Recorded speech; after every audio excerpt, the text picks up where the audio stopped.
Yo, what's going on, everybody? Today we got another tier list video. Today we're going to be ranking all the different types of cuts of steak that we can have. This also includes ground beef, and this tier list is going to be specifically for fat loss. So as you know, red meat is going to be the best food that you can have on a cut and on a bulk. It should be the best, it should be the number one food that you are prioritizing your entire life. It has every single nutrient that you need. It has a bunch of saturated animal fats that are going to raise your testosterone and make you wake up bricked. And you are going to be bricked 24/7. Maybe not really, but hey, let's fucking get into this, all right? First, we got ribeye. Ribeye is fucking delicious. It's really amazing. I love ribeye so much. However, for the sake of this tier list, because we are trying to lose fat, this is actually going to go in mid territory. Now, ribeye does taste amazing. It has a lot of saturated animal fat. It does have some protein, but it's just going to be too high calorie. And when we are trying to lose body fat, we do want to lower the calories a little bit. However, the ribeye is going to be a very good cheat meal. Next up, we got New York strip. This is actually going to be my favorite cut of steak, and it's going to go in wholly optimal. New York strip has the perfect amount of fat, the perfect amount of protein. It's in the perfect ratio, at least in my opinion. When I was losing 65 pounds, New York strip was actually the number one steak that I was using. Some people might say that it's a little higher in the fat, but I actually think it's the perfect amount of fat to be in a cut and still be able to eat a lot of calories. So this is going to be my favorite. Next, we got tenderloin, tenderloin or what's it called, filet mignon. This is going to go in wholly optimal as well. This actually doesn't have very much fat to begin with. But this is going to be insanely high in protein. It's also very juicy, very tender, or not. I'm sorry, not juicy because it doesn't have a lot of fat, but it's very tender. It's really easy to eat, really easy to chew. It's very delicious. It's one of my favorites as well. The only problem with it is the price, but it's going to go in wholly optimal. Sirloin as well. Sirloin does have a very an okay amount of fat. It actually barely has any fat. Sometimes I have to add a lot of beef tallow to it. So honestly, I'm actually not going to put it in wholly optimal. I'm just going to put it in optimal because it does have less fat. I actually do want some fat when I'm in a calorie deficit because all the fat is going to make sure your testosterone is high. So you do want fat on your steaks. And yeah, so this is just going to go in optimal. I actually don't know why I have both T-bone and porterhouse since these are technically the same.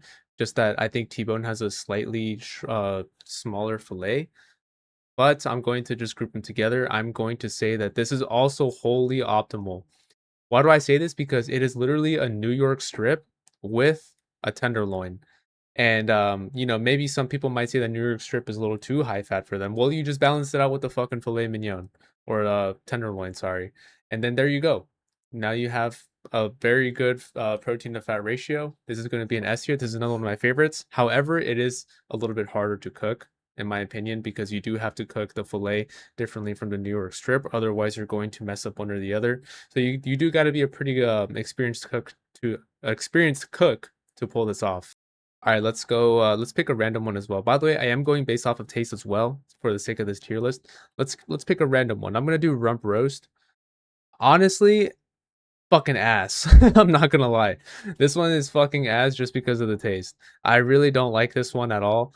It's just too chewy for me. I don't like it. If you guys have good rump roast recipes, let me know because I just can't do it. Maybe I'm just a terrible cook. Let's go chuck roast. Chuck roast is very delicious. It's one of my favorites. However, for the sake of this video, it's going to probably go in mid. It's just a little too high in fat. I would say it's very high calorie. I just wouldn't use this on a cut, to be honest. However, it does have a lot of collagen, which I do use every once in a while when I was cutting as well. But it would be very hard to fit within my macros. So it's just going to go in mid.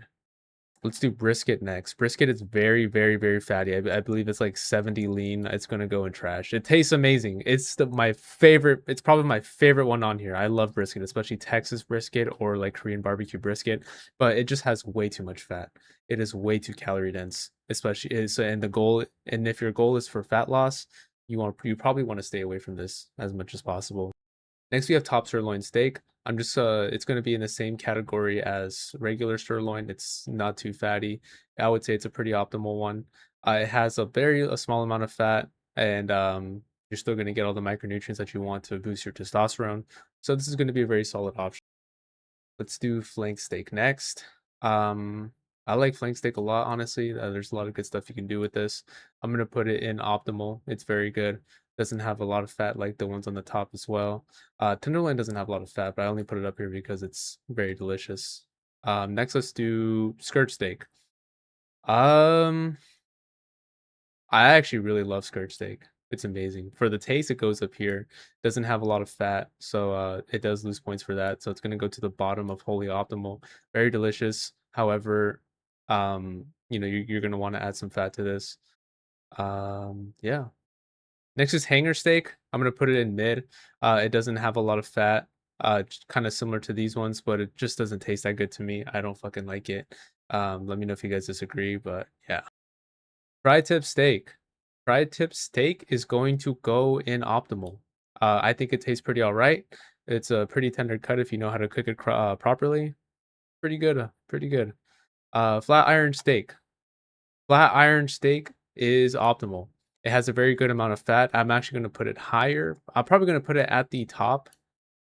Yeah, I'm going to put it at the top of optimal because it has a little bit more fat than these other options, and it just tastes amazing. It's really good. Next, we have short rib. Short rib tastes amazing. It is one of the best tasting ones on this list, but it is trash for fat loss. It is too high in fat. It is just way too high calorie. And obviously, we want fat for testosterone, but we don't want that much fat. So this is going to be a pretty okay cheat meal, I would say. Have it every once in a while. But when your goal is to lose body fat, you are going to want to stay away from this. I have round roast. This is going to go in optimal. I've actually seen this one put a lot in pho. If you guys like pho, any Vietnamese people, Vietnamese viewers, let me know. I fucking love I have round. It's really good. It's really good for pho. But that's about it. I don't really know any other recipes for it, so I'm just gonna put it in optimal. Same with bottom round roast actually, and top round roast. These would probably go in the same category for me, so I'm just gonna put them there. Next, we have shank. Honestly, shank is probably going to go in optimal as well. It tastes pretty good. It's pretty tender. It's one of those collagenous cuts that you do want to make like stew out of or soups. It's really good. Yeah, I really like this one. It's a good option. Next, we have oxtail. Oxtail tastes way better than shank. It's kind of similar to it. It's also a very collagenous cut. However, I'm going to put it in mid just because of the high fat content. It's not going to be as high as these other ones like brisket and short ribs or ribeye, but it's just going to go in mid because of that. This is very good for collagen. So when you are not in a calorie deficit and you're eating at maintenance, I would incorporate this one a lot more. 90 lean ground beef, wholly optimal. This is the best fat to protein ratio for any ground beef. When I was cutting weight and I lost 65 pounds, the 90 lean ground beef was a staple in my diet. This is what I was eating every single day when I wasn't having steak. This is the best budget friendly one, and I fucking love this. Yeah, I still eat this to this day. 90 lean every once in a while. However, now that I'm bulking, I do go for something more like 85 because it tastes better. But yeah, 90 lean is going to be the best option for you. This is actually going to go to into the top of the list. If you are cutting weight, you should be using 90 lean beef. This is the best protein to fat ratio. You're going to get all the animal fats that you want while not going too high on calories. Next, we have 85 lean ground beef. This is going to go in mid. It's too high fat. I usually eat 1.5 pounds of beef every day. After eating 1.5 pounds of beef, of 85 lean beef, I believe that's like 120 grams of fat, so I have no room for fat anywhere else. And yeah, it's just way too much. But it is possible to fit this in a cutting diet as well. That's why it's going to go in mid and not ass. And with that being said, 80 lean ground beef, ass. It's just too high fat. Enough said there. You should be going for something more like 90 lean beef. This is going to be way better. But yeah, that's going to be it for this video. Let me know what you guys think about this tier list, and let me know other tier list ideas that you would want me to do, because I actually really have fun doing these. Leave a comment, subscribe, and yeah, that's going to be it. I'll see you guys next time.